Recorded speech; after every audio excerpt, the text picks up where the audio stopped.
Good morning. In retrospect, I was a little bit hard and loose.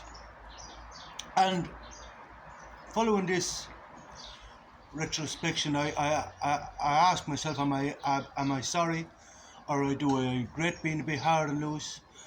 And the answer to that is no, I don't. He has his role, and I have mine. And then I'm contemplating this. I ask myself, what is his role? What is my role? Well, I know what my role is, but I ask myself, what is his role? And the next question then is, how conscious is he of his role? And I could ask this of anybody. And this is a question I first asked with everybody. Like, for example, I had somebody up there with me last night, and I was saying to myself, who's sitting here? Who's sitting here? Because this determines how conscious are you of your role. Like the Stoics used to say, that the unwise are vicious. And a lot of people won't understand this, that the unwise are vicious. And what this more or less means is like the universe has a free hand for those who are of low level intellect, are not so conscious of the universe has a free hand.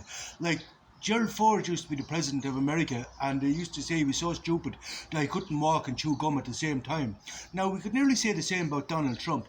And then, we could definitely say the same about Joe Biden. Sure, the man is technically senile. And we could say the same, and we could ask ourselves, why are these people in these positions of power? But the universe has a free hand with these people, because it's the same as like when I say, when you have a few drinks, you hand over control, you relinquish control to the universe or to your soul or whatever, and you say, right, go do what you fucking like. And it's sort of like, it's the same thing, like that these people then are become pieces on a board. And this is why like when I see someone like who deems himself to be intelligent, or deems like, or well, it's very hard to see, it's very hard to start, because everything has to be redefined. All our concepts have to be redefined. As I said to somebody yesterday, somebody was saying, I'm too intelligent for this, I'm too intelligent for that. I said, what's your definition of intelligence? What's your definition of intelligence? Like maybe when Dr. Sugru sees me coming, or sees me commenting on his videos, maybe he says the same thing, the unwise are vicious, maybe the unwise are vicious. Like maybe he sees me as perhaps a fool or unwise, and well, I'm definitely not a part of the academic hierarchy, but they would have a certain perception of intelligence, but their perception of intelligence would not be mine. As far as I'm concerned, they're just conditioned apes. They're just, they conform, they fall in line, they're given they're indoctrinated in a certain way, and then they believe this to be we take a place in an academic hierarchy, and we keep this academic hierarchy wheel moving around, pulling around, and we'll oppress the apes. But basically, according to certain parameters, we are the intelligent ones. But according to my parameters, no, you're not the intelligent ones, you're stupid. The intelligent ones for me are the crazy ones, because they actually know who they are, what they are.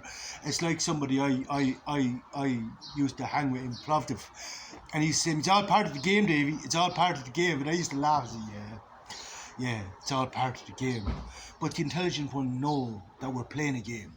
The really intelligent ones know that we're playing a game, and they adapt like this, They can be quite good at games like chess, because they're quite strategic, and they think about everything, and they contemplate everything, and they don't get emotionally disturbed. They just say it's only part of the game. But believe me, like, these people are the most fun and are the best crack to be with, because we know it's only part of the game. We can laugh, and we can joke, and we can do crazy shit, and we can move strategically together. It's hard to explain, but it's like, you know who you are. If you are one of these people, you know who you are. But this for me is the intelligent people, because it's like, the person who was sitting up with me last night, I said, who's sitting here? Who's sitting here? And you get to know these people when you get to know yourself. Like, it's really a question, like, for me, of how well you know the devil, or how well you know God, if we play a two-player game. But as I said to myself last night, who's sitting here? Is it the Sky Daddy or you? You know, it's how well you know yourself. But if you actually become conscious, like if you're actually conscious of what you're doing, you have to give assent to different plays. Do you know what I mean? You become, it's hard to explain, but if you know what I mean, there are people who are conscious that of life. Yeah, it's hard to explain. Yeah, like I was trying to say, like, and then I asked myself, what's Lewis's role? Because Lewis doesn't really strike me as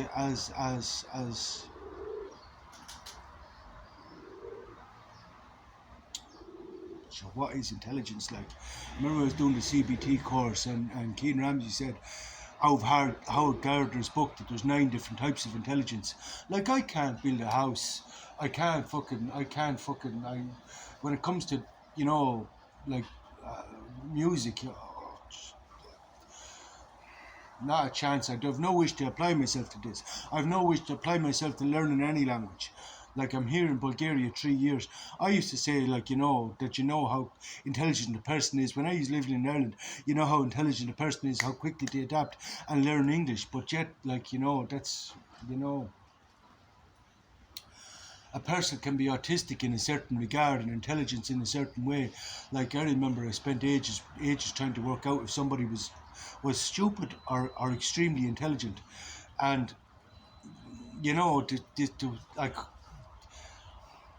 like at the time, I wasn't labeling people as autistic or Asperger's. I didn't have any of these stupid labels that I put on them. I was just trying to figure out, what am I dealing with here, and the answer was both. Like, maybe, like me, maybe I'm stupid. Like, for example, like if we come to nuclear physics, I'm stupid. We're all ignorant in some regard. Maybe I'm stupid then. To someone who does nuclear physics, I'm stupid. But then they, to me, would be stupid in some ways as well. You know what I'm trying to say? Like, it's sort of like it's all down to your level of perception of, and how you're perceiving life, and at what level you're perceiving life. Like, when it comes to philosophy and things like this, I hold a lot of the academic hierarchy as completely stupid, because they just have they're just applying a superficial narrative that they're indoctrinated in a certain regard. They're not indoctrinated by an academic hierarchy. This is how it is. This is what Nietzsche meant. But they can't relate to Nietzsche. For example, like, Nietzsche was on opioids. Like, he was sick and he was on opioids. Now, if you never took opioids, you're not going to be able to relate to Nietzsche. I'm going to tell you that now. You're not. You're not, like. You're just not. Now, I'd say there is a certain college professor who has been uh, quite ill. Well, I don't think he's a college professor anymore, a university professor, but he's a professor anyway in philosophy. Now, he has been quite ill, and I'd say he has taken opioids, and therefore he would be able to relate to Nietzsche. But let me tell you, if you haven't taken opioids, you don't have a hope of relating to anybody who has taken opioids, because their level of perception is completely different. Your default network has never been broken down. You're singing from a very limited cognition, if you understand what I'm saying. Now, you can be arrogant about this and say, oh, that's not true, but that is true.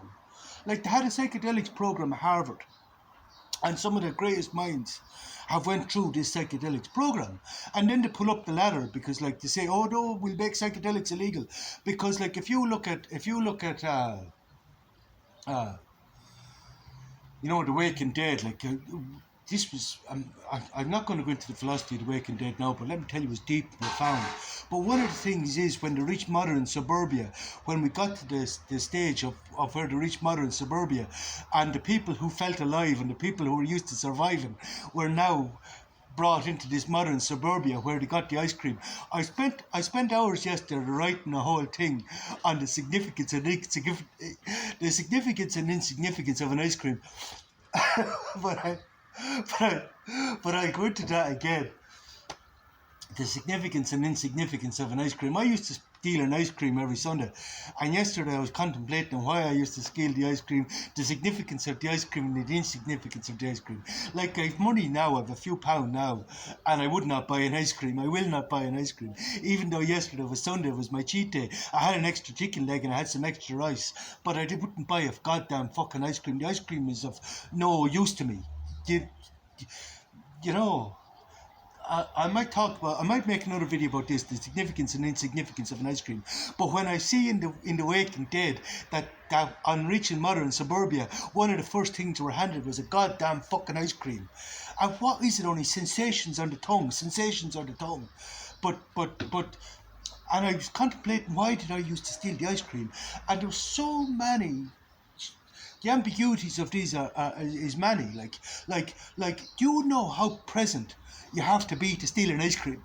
You have to be really, really present. Like, the talk about mindfulness and all this, and stay present, stay present.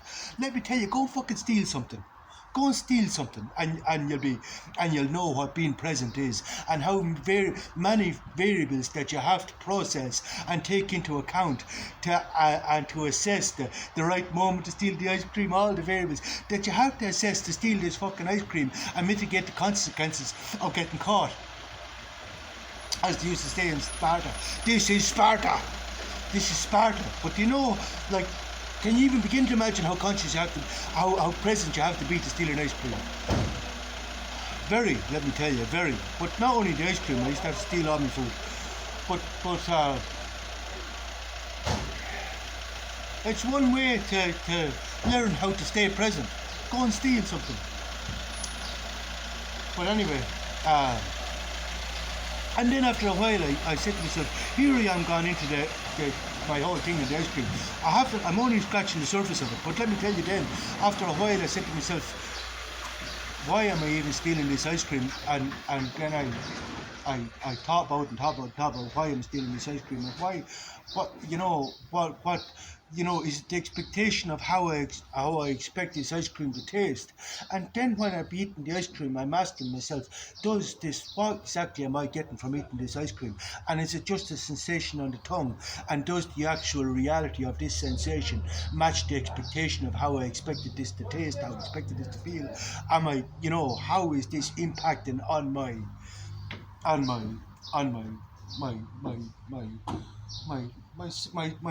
my sensory perceptions? Like, you know what I mean? Like, is it like what am I even getting from this fucking thing? Not fuck all. Fuck all. Fuck all I was getting from the ice cream. So I didn't butter my arse with the ice cream. And now I don't even buy the ice cream, because what is it? Only a sensation in my tongue.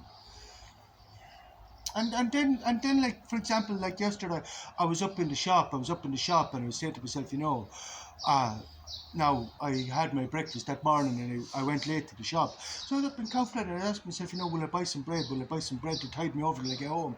And then I said to myself, no, I'll be leaner if I don't eat the bread. I'll be leaner if I don't eat the bread. But this is a conscious decision. This is being conscious of what your goal is and what is conducive to the goal. Now let's get back to different roles. Now Lewis has a certain role, and Lewis is playing his role because I'm not sure how conscious Lewis is of his role, because he doesn't strike me as anybody of any great intellect. Like, when there is someone of great intellect, like your man in Plovdiv, or like the man that was sitting up there last night, when they have a certain intellect that they are very conscious of every move, they are playing the game, and this is, for me, is a whole different vibration, and for me it's very enjoyable company. Uh, uh, the low level, the low vibration, the low intellect is hard for me. It's difficult for me, and plus I have to have the shield up all the time because you know. This is the universe attacking my mind, and it has so many avenues at which to attack it from. I'm constantly like warding off attacks. It's hard to explain, but the people will know what I mean. But Lewis's role, yeah. So Lewis anyway plays a role. Oh, my time is up.